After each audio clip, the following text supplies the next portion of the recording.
കഴിഞ്ഞ 20 വർഷമായി CPI വാഴുന്ന മണ്ഡലം തിരിച്ചുപിടിക്കാൻ ഇത്തവണ UDF സ്ഥാനാർത്ഥിയെ മത്സരിക്കുന്നത് അഡ്വക്കേറ്റ് സിറിയ തോമസ് ആണ്. വീണ്ടും മത്സര രംഗത്തേക്ക് ഇറങ്ങിയിരിക്കുകയാണ്. എങ്ങനെയുണ്ട് വിജയപ്രതീക്ഷ?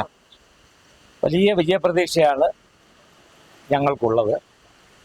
ഇപ്രാവശ്യം ഐക്യജനാധിപത്യ മുന്നണിക്ക് അനുകൂലമായി കേരളമെമ്പാടുമുള്ള ഒരു മാറ്റം ഇവിടെ പീരുമേട്ടിലും ഞങ്ങൾ അനുഭവപ്പെടുന്നുണ്ട്. തീർച്ചയായിട്ടും വോട്ടർമാരുടെ ഒരു പ്രതികരണമൊക്കെ എനിക്ക് ഒരു വലിയ ഭൂരിപക്ഷത്തോടെ ജയിക്കാൻ കഴിയും എന്നുള്ളത് തന്നെയാണ്. എന്താണ് നിലവിലെ ഈ ആളുകളുടെ ഒരു രാഷ്ട്രീയ ചർച്ച?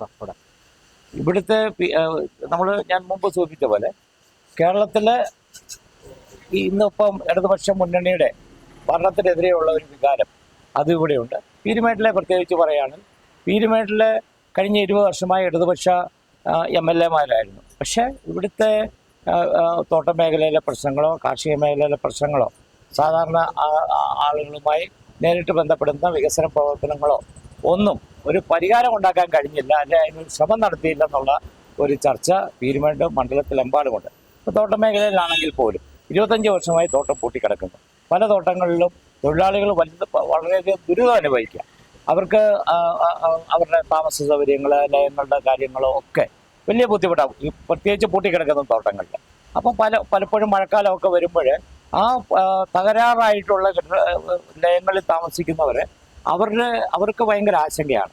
അപ്പം അതിന് പരിഹാരം ഉണ്ടായിട്ടില്ല എന്നുള്ളതാണ്. ചില പ്രഖ്യാപനങ്ങളൊക്കെ നടത്തും, മഴക്കാലത്ത് പ്രത്യേകിച്ച് നടത്തും.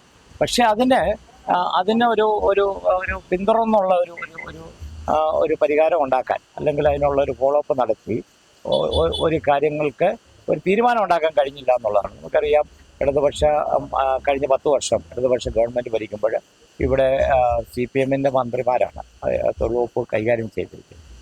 എനിക്ക് തോന്നുന്നു അവരുടെ മന്ത്രിമാരോ അല്ലെങ്കിൽ അവരുടെ MLA-യോ ഒക്കെ ഈ കാര്യത്തിൽ ഒരു ക്രിയാത്മകമായ ഒരു ഇടപെടൽ നടത്തിയിട്ടില്ല. ഞാൻ പറയുന്നു, ഇതൊക്കെ തോട്ട പ്രതിസന്ധിയാണെന്നുള്ളത് ശരിയാണ്. പക്ഷേ അതിനൊരു ക്രിയാത്മകമായ ഇടപെടൽ ഈ സർക്കാരിൻ്റെ ഭാഗത്തുനിന്നോ ഇവിടുത്തെ ജനപ്രതിനിധികളുടെ ഭാഗത്തുനിന്നോ ഉണ്ടായിട്ടില്ല എന്നുള്ളത്. അതിൻ്റെ ഒരു അംശം നമ്മുടെ തൊഴിലാളികളുണ്ട്, കാർഷിക മേഖലയിലെ പ്രശ്നങ്ങളുണ്ട്. അവിടെ നമുക്ക് പട്ടയം അടക്കമുള്ള കാര്യങ്ങളിൽ പരിഹാരം ഉണ്ടായിട്ടില്ല.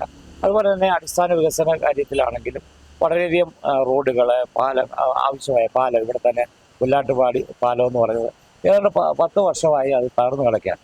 പക്ഷേ അതിനൊന്നും ഒരു പരിഹാരം ഉണ്ടാകുന്നില്ല എന്നുള്ളതാണ്. അപ്പോൾ ഇവിടെ ഒരു വികസനം വേണം. പിന്നെ വന്യജീവി സംഘർഷത്തിൻ്റെ ആ കാര്യങ്ങളിലും ഒക്കെ ഒരു നീതി ലഭിച്ചിട്ടുണ്ടോ അതിൻ്റെ ഇരയായവർക്കെന്നുള്ളത് നമ്മൾ പരിശോധിക്കപ്പെടേണ്ട കാര്യമാണ്. ഇവിടെ അതുപോലെ തന്നെ ടൂറിസം മേഖലയിൽ റോഡുകളുടെ കാര്യത്തിലും അതുപോലെ തന്നെ ടൂറിസം ഡെസ്റ്റിനേഷനുകൾ വികസിപ്പിക്കുന്ന കാര്യത്തിലുമൊക്കെ ഒരു വലിയ അനുധാവനമാണ് ഇടതുപക്ഷ സർക്കാരും അതുപോലെ തന്നെ ജനപ്രതിനിധികളും ഒക്കെ കാണിച്ചിരിക്കുന്നത്. അപ്പം പീരുമേടിൻ്റെ ആകെ ഒരു ആവശ്യം, മാറ്റത്തിന് വേണ്ടി ആവശ്യം, വികസനത്തിന് വേണ്ടി ഒരു മാറ്റം ഇവിടെ ഉണ്ടാകണമെന്ന് ജനങ്ങൾ ചിന്തിക്കുന്നു. അത് എനിക്ക് അനുകൂലമാകും. വലിയൊരു ശുഭപ്രതീക്ഷ എനിക്ക് ആ കാര്യത്തിലുണ്ട്. ഈ കഴിഞ്ഞ 20 വർഷമായി CPI വാഴുന്ന മണ്ഡലമാണ്. ഇപ്പോൾ മത്സരിക്കുന്നത് ഇടുക്കി ജില്ലാ സെക്രട്ടറി കൂടിയിരുന്ന സലീം കുമാറാണ്. പുതുമുഖമാണ് ഇവിടെ മത്സരിക്കുന്നത്. വെല്ലുവിളിയാവോ? എനിക്ക് വളരെ പരിചിതമായ ഒരു മണ്ഡലമാണിത്. ഞാൻ എൻ്റെ പിതാവിൻ്റെ കാലം മുതൽ ഇവിടെ ഞങ്ങൾക്ക് വലിയ ബന്ധങ്ങളുണ്ട്. തോട്ടം തൊഴിലാളികളുടെ പ്രശ്നത്തിന് വേണ്ടി എന്നും നിലകൊണ്ട ഒരു പാരമ്പര്യം ഞങ്ങൾക്കുണ്ട്. ഞാനാണെങ്കിലും കഴിഞ്ഞ 25 വർഷമായി ഇവിടെ തൊഴിലാളികളും അതുപോലെ തന്നെ സാധാരണക്കാരുടെ കാർഷിക മേഖലയിലും ഒക്കെ ഏത് പ്രശ്നം ഉണ്ടെങ്കിലും അവിടെ നമ്മളുടെ ഒരു ഇടപെടലുണ്ട്. അത് കോൺഗ്രസ് പാർട്ടിക്ക് വേണ്ടി, ഐക്യജനാധിപത്യ മുന്നണിക്ക് വേണ്ടി ഉള്ള ഒരു നിലപാട് നമ്മൾ അവിടെയൊക്കെ സ്വീകരിച്ചിട്ടുണ്ട്. തീർച്ചയായിട്ടും എനിക്ക് ഇതൊക്കെ ഒരു മുതൽക്കൂട്ടാകുമെന്ന് ഞാൻ പ്രതീക്ഷിക്കും. നിലവിൽ ഈ മത്സരരംഗത്ത് MLA ആയി വിജയിച്ചു വന്നാൽ എന്താണ് ആദ്യഘട്ടത്തിൽ ചെയ്യാൻ താല്പര്യപ്പെടുന്നത്? ഈ നാടിൻ്റെ പ്രശ്നങ്ങൾ എനിക്കറിയാം എന്നുള്ളതാണ് എനിക്ക് ഉള്ളൊരു അക്കാര്യത്തിലുള്ള ഒരു പ്രത്യേകത എന്ന് പറയുന്നത്.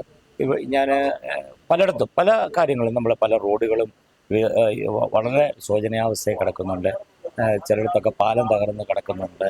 അതുപോലെ തന്നെ എസ്റ്റേറ്റ് മേഖലയിലെ പ്രശ്നങ്ങൾ പരിഹരിക്കണം.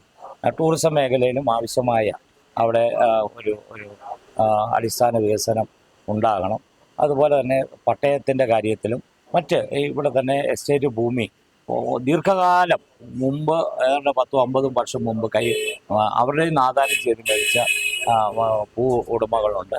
അവർക്ക് ഒന്നും കരമടയ്ക്കാൻ പോലും സാധിക്കാത്ത കാര്യമുണ്ട്. ഈ പ്രശ്നങ്ങൾക്കൊക്കെ പരിഹാരം ഉണ്ടാക്കണം. അതിനാണ് ഞാൻ മുന്തിയ പരിഗണന കൊടുക്കുന്നത്. അതുപോലെ ഏറ്റവും കൂടുതൽ വേദന അനുഭവിക്കുന്ന തോട്ടം തൊഴിലാളികളാണ്. പീരുമേടിലെ ഇടിഞ്ഞു വീഴാറ ലയത്തിലാണ് ഇപ്പോൾ അവർ താമസിക്കുന്നത്. അതിനെതിരെ നടപടി ഉണ്ടാവും. ഉറപ്പായിട്ടും ഉണ്ടാകും. അതിന് ഞങ്ങൾ തന്നെ INTUC-യും ഞാൻ പ്രസിഡന്റായ HRP യൂണിയനും ഒക്കെ ഞങ്ങൾ ഇതിനു മുമ്പേ പല പദ്ധതികളും നമ്മൾ നിർദ്ദേശിച്ചിട്ടുണ്ട്. പക്ഷേ സർക്കാരിൻ്റെ ഭാഗത്തുനിന്നോ ജനപ്രതിനിധിയുടെ ഭാഗത്തുനിന്നോ അങ്ങനെ ഒരു ഇടപെടലുണ്ടായില്ലെന്ന് ഞാൻ മുമ്പ് സൂചിപ്പിച്ചിരുന്നു. അപ്പോൾ അതിന് ഒരു പരിഹാരം ഉണ്ടാക്കാനുള്ള ഞങ്ങളുടെ നിർദ്ദേശങ്ങൾ ഞങ്ങൾ നടപ്പാക്കാൻ ശ്രമിക്കും. അപ്പോൾ ഇത്തവണ വിജയം 100%? 100% ഉറപ്പാണ് നമ്മൾ ജയിക്കും. ഏതായാലും കഴിഞ്ഞ 20 വർഷമായി വാഴുന്ന CPM മണ്ഡലം UDF പാളയത്തിലെത്തിക്കാനുള്ള എല്ലാ പരിശ്രമങ്ങളിലുമാണ് UDF സ്ഥാനാർത്ഥി അഡ്വക്കേറ്റ് സിറിയക് തോമസ് ഉള്ളത്. ഏതായാലും എല്ലാവിധ ആശംസകൾ നേർന്നുകൊള്ളുന്നു. Bineesh Antony, Kerala vision news, Idukki.